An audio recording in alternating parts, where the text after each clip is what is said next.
মার্কিন president Donald Trump যখন ভারত মানে চীনের প্রেসিডেন্টের সাথে বৈঠক করছেন, ঠিক সেই সময় ইরানের পররাষ্ট্রমন্ত্রী আব্বাস আরাকচি ভারতে আসছেন। ভারতে এসে তিনি একটা বৈঠক করছেন, দ্বিপাক্ষিক চুক্তির বিষয়ে আলোচনা করছেন। কি কারণে তিনি ভারতে আসলেন সে বিষয়ে কথা বলবো, কি কি বিষয়ে আলোচনা হতে পারে সে বিষয়ে কথা বলবো। তার আগে বলি, যারা এখনো আমার ফেসবুক পেজ ফলো করেননি দ্রুত ফলো করে দিন এবং ইউটিউব চ্যানেলটাকে সাবস্ক্রাইব করুন। এবার আসি, এই যে আজ সকালে ইরানের পররাষ্ট্রমন্ত্রী আব্বাস আরাকচি তিনি এই ভারতে এসেছেন।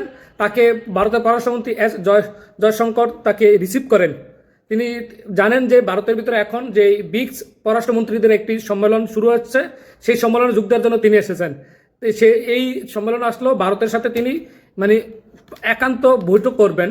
হরমুজ প্রণালী এবং যে তেল গ্যাস এইসব নিয়ে তিনি বৈঠক করবেন এবং মধ্যপ্রাচ্যের যে নিরাপত্তা সেই বিষয়ে এই বৈঠকে আলোচনা হতে পারে। এবং আপনারা জানেন ভারত কিন্তু ইরান থেকে অনেক সময় তেল নিয়ে থাকে, গ্যাস নিয়ে থাকে, সেই প্রক্রিয়া সেটা কিভাবে করবেন সেই বিষয়েও এক দুটা চুক্তি হতে পারে জানিয়েছেন। একদিকে যখন চীনে ডোনাল্ড ট্রাম্প বৈঠক করে বিভিন্ন বিষয় নিয়ে কথা বলেন, সেই সময় আরাকচি চীনের মানে ইরানের পররাষ্ট্রমন্ত্রী আরাকচি ভারতে এসে এই উত্তেজনাকে আরও উত্তেজনাময় পরিবেশ তৈরি করে দিলেন।